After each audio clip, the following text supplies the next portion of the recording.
Dear student, पिछले chapter में हमने फिक्स्ड बीम के बारे में पढ़ लिया है। हमने ये जान लिया था कि फिक्स्ड बीम एक इनडिटरमिनेंट स्ट्रक्चर है जो 2 डिग्री से इनडिटरमिनेंट है और उसे हम विशेष समीकरण उपयोग करके ही हल कर सकते हैं। कंस्ट्रक्शन में फिक्स्ड बीम बनाया जाना अत्यावश्यक है। हमें हर कंस्ट्रक्शन में फिक्स्ड बीम ही बनाने होते हैं, इसलिए उसके शियर फोर्स और बेंडिंग मोमेंट का ज्ञान होना हमें जरूरी था। इसलिए हमने फिक्स्ड बीम के बारे में पढ़ लिया था। फिक्स्ड बीम में हमने ये पाया था कि फिक्स्ड बीम में मोमेंट का रिडिस्ट्रीब्यूशन हो जाता है, बीच में मोमेंट कम हो जाता है, किनारों पर नेगेटिव बेंडिंग मोमेंट आ जाता है। इस तरह से रिडिस्ट्रीब्यूशन के बाद में हमारी बीम में डिफ्लेक्शन कम होता है, लोड कैरिंग कैपेसिटी बढ़ती है और इस तरह की बीम अगर हम सावधानी से बनाएं तो हमारे लिए काफ़ी लाभदायक है। उसी क्रम में अब हमें कंटिन्यूअस बीम के बारे में पढ़ना है, सतत बीम के बारे में पढ़ना है। सतत बीम इस तरह की बीम है जो 2 से ज़्यादा सपोर्ट पे लगातार आगे बढ़ती हैं। ऐसा हमारे स्ट्रक्चर में सामान्य रूप से देखने को मिलता है। हमारी बीम 2 से ज़्यादा कॉलम पे लगातार आगे बढ़ा दी जाती है। हमारा एक सिंपल सा रेसिडेंशियल प्लॉट भी होगा और उसमें अगर हम 4 कॉलम बना रहे हैं तो एक ही लाइन में 4 कॉलम होने पर हम एक ही बीम ढालते हैं जो चारों कॉलम को कवर कर लेती है। इस तरह से हमारी बीम लगातार 2 से ज़्यादा सपोर्ट पर होकर जाती है और वो कंटिन्यूअस बीम बन जाती है। हमें कंटिन्यूअस बीम के बारे में इस चैप्टर में डिटेल में पढ़ना है। तो हम इस चैप्टर को कंटिन्यू करते हैं, इस चैप्टर को शुरू करते हैं।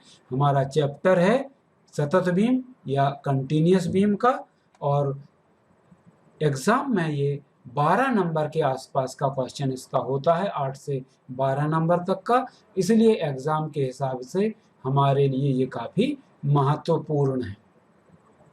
तो हम इसे अब कंटिन्यू करते हैं। इस चैप्टर को पढ़ने के बाद जो हमारे ऑब्जेक्टिव्स हैं, हम क्या सीखेंगे इस चैप्टर में, वो हमारे ये 5 ऑब्जेक्टिव हैं। हम ये जानेंगे कि सतत बीम क्या होती है या कंटिन्यूअस बीम क्या होती है, इसमें क्या समस्या है, इसे हल करना क्यों मुश्किल है, क्या अननोन होते हैं, वो भी हम इसमें देख लेंगे। फिर हम इसे 3 मोमेंट थ्योरम या 3 मोमेंट इक्वेशन के हेल्प से कैसे सॉल्व करेंगे। इस चैप्टर को ख़त्म करने तक हम ये जान जाएंगे कि 3 मोमेंट इक्वेशन कैसे लिखा जाता है, उसमें किस टर्म का क्या मतलब होता है।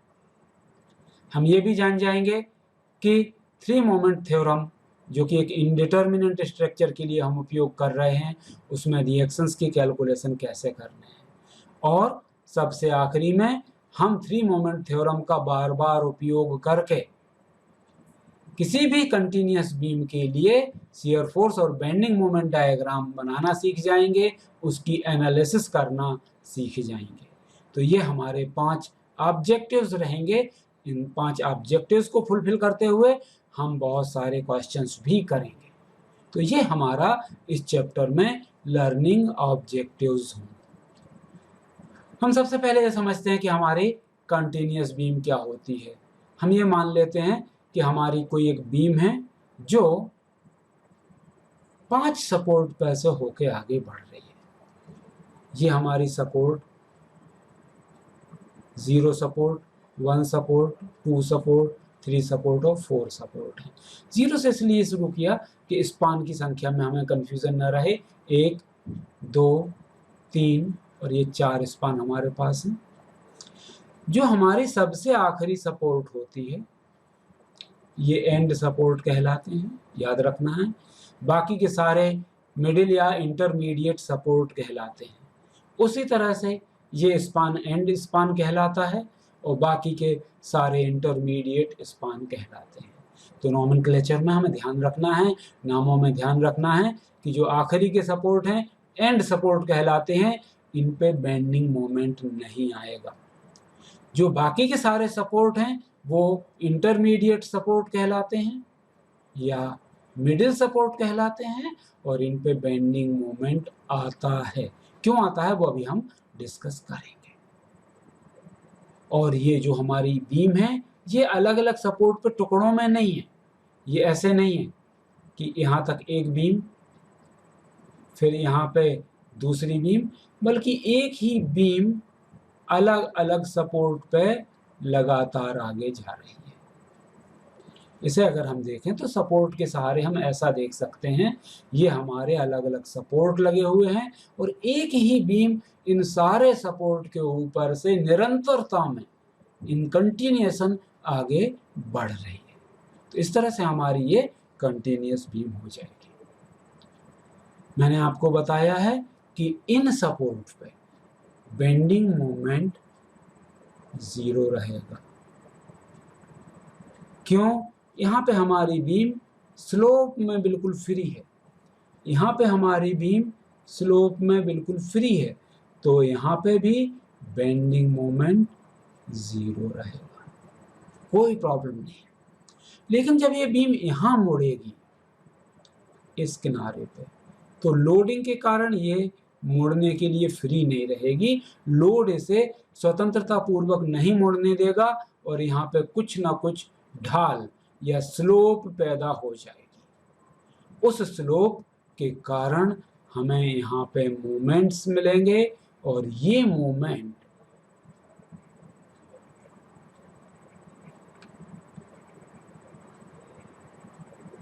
सपोर्ट मोमेंट कहलाएंगे और हमें इन्हीं मोमेंट को कैलकुलेट करने के लिए कुछ उपाय करना है और वही उपाय हमारा अभी हमें पढ़ना है। तो अभी हमने ये देखा कि जो भी एंड सपोर्ट होंगे उन पे बेंडिंग मोमेंट 0 रहेगा, जो भी इंटरमीडिएट सपोर्ट्स होंगे उन पे मोमेंट आएगा। वो मोमेंट इसलिए आता है क्योंकि इन सपोर्ट पे हमारी बीम मुड़ने के लिए, इन सपोर्ट पे हमारी बीम मोमेंट लेने के लिए स्वतंत्र नहीं होती है और इसमें कुछ ना कुछ स्लोप या ढाल आ जाती है। उस ढाल के कारण हमें मोमेंट प्राप्त होते हैं और उन्हें कैलकुलेट करना हमारा उद्देश्य है। ये हर एक जगह पे रिएक्शंस होंगे, इन रिएक्शन को भी हमें कैलकुलेट करना है। हम इन रिएक्शंस को भी कैलकुलेट करेंगे।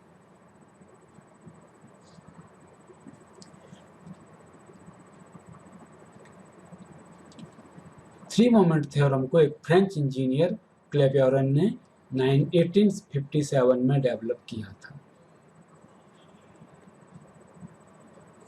इक्वेशन जो हमारे इंटरनल मोमेंट किसी कंटिन्यूअस बीम पे आते हैं 3 पॉइंट्स को लेके, तो उन 3 पॉइंट्स पे जो हमारे मोमेंट आते हैं वो उनसे रिलेटेड हमारा ये समीकरण है। इसके लगातार एप्लीकेशन, सक्सेसिव एप्लीकेशन से हम किसी भी कंटिन्यूअस बीम के लिए सेट ऑफ इक्वेशन बनाएंगे, समीकरणों का एक समूह बनाएंगे। अगर हम उन समीकरणों को हल कर लेते हैं तो हमें इंटरनल मोमेंट जो सपोर्ट पे लगने वाले हैं या सपोर्ट मोमेंट हमें ज्ञात हो जाएंगे। अब बेटे ये एक सक्सेसिव एप्लीकेशन मैं आपको पहले समझा दूं।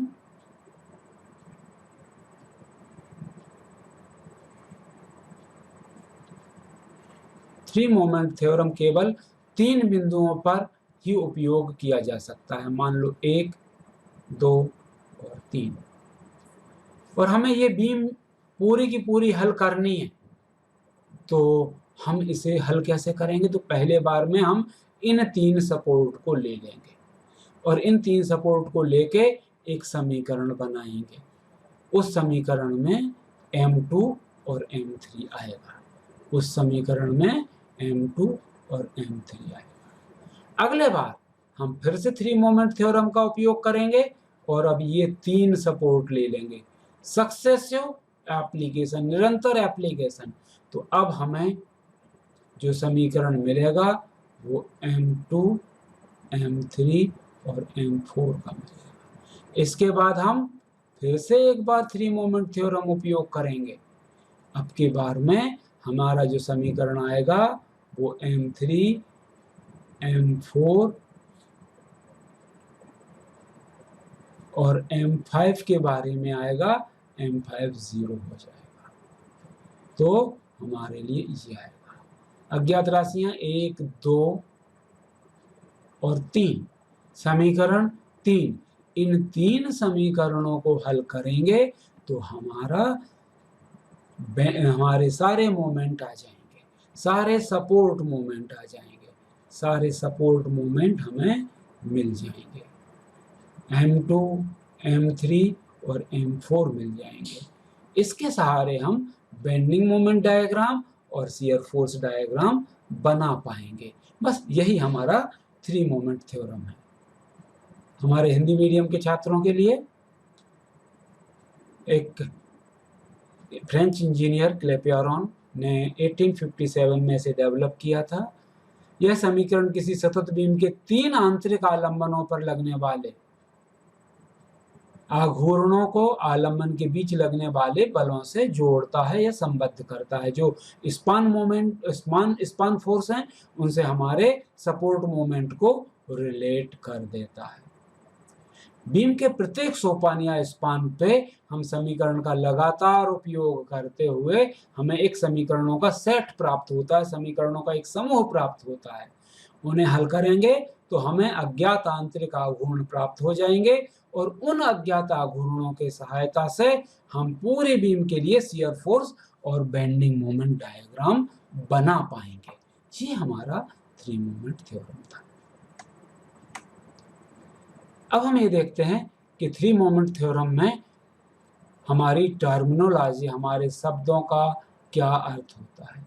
हमने एक ये माना कि किसी एक बीम में से हमने इतना सा हिस्सा काट लिया है। ए, बी और सी ये 3 सपोर्ट हैं। ए से बी तक की दूरी L1, बी से सी तक की दूरी L2 है।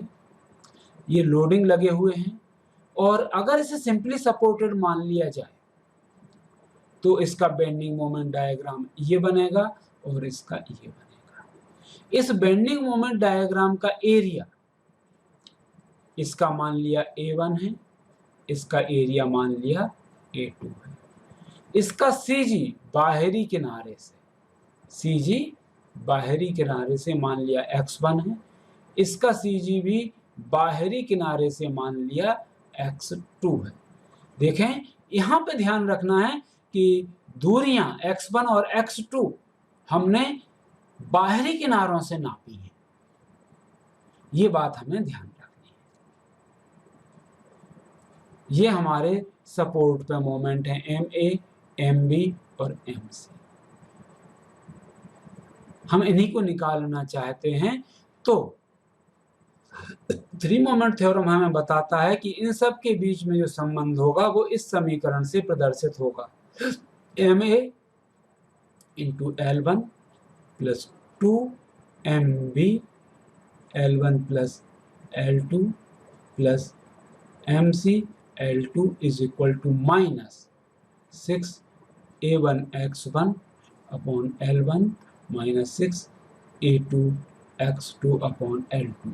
ये समीकरण तभी तक सही रहेगा जब तक कि हमारे सपोर्ट अनयील्डिंग है, यानी वो सपोर्ट अपने आप नीचे की तरफ नहीं जा रहे और पूरे बीम का मॉडुलस ऑफ रिजिडिटी, तीनों बीम का इलास्टिक मॉडुलस समान है।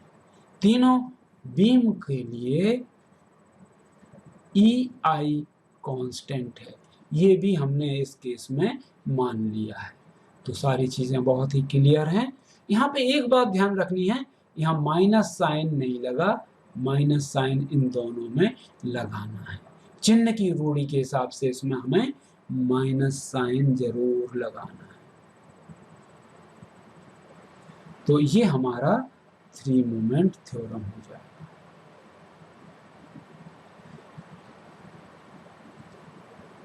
क्या होता है इक्वेशन एक बार फिर से देख लें।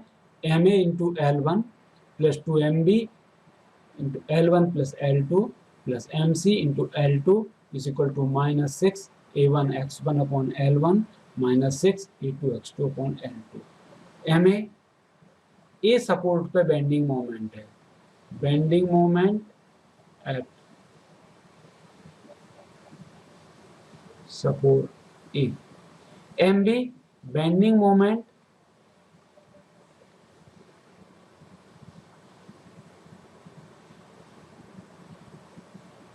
MC बेंडिंग मोमेंट एट, ये तीनों वैल्यू अगर इंटरमीडिएट स्पान है तो बिल्कुल तीनों एग्जिस्ट करेंगी, रहेंगी। अगर एंड स्पान है तो एंड स्पान पे ये वैल्यू 0 हो जाएगी। L1 फर्स्ट स्पान की लंबाई, length of span 1, length of span 2। A1 अगर हम simply supported bending moment, simply supported मान के बेंडिंग मोमेंट डायग्राम बनाएं तो उसका एरिया। A2 दूसरे तरफ अगर हम सिंपली सपोर्टेड मान के बेंडिंग मोमेंट बनाएं तो A2। X1 ए सिरे से बेंडिंग मोमेंट डायग्राम के CG की दूरी, A2 C सिरे से बेंडिंग मोमेंट डायग्राम के CG की दूरी। ये हमारे सारी चीज़ों के मीनिंग हो जाएंगे। ये हमारी एक कंटिन्यूस बीम है। इस बीम में सपोर्ट ABC है, लोड लग रहे हैं मिड स्पान पे 16 किलो न्यूटन और 18 किलो न्यूटन का। इसमें हमें 3 मोमेंट थ्योरम कैसे उपयोग करना है ये हम अपने नेक्स्ट लेक्चर में कंप्लीट करेंगे। तो फर्स्ट लेक्चर के लिए हमने ऑब्जेक्टिव्स पढ़ लिए 3 मोमेंट थ्योरम के, और ये देख लिया कि 3 मोमेंट थ्योरम में किस टर्म का क्या मीनिंग होता है। Okay, thank you.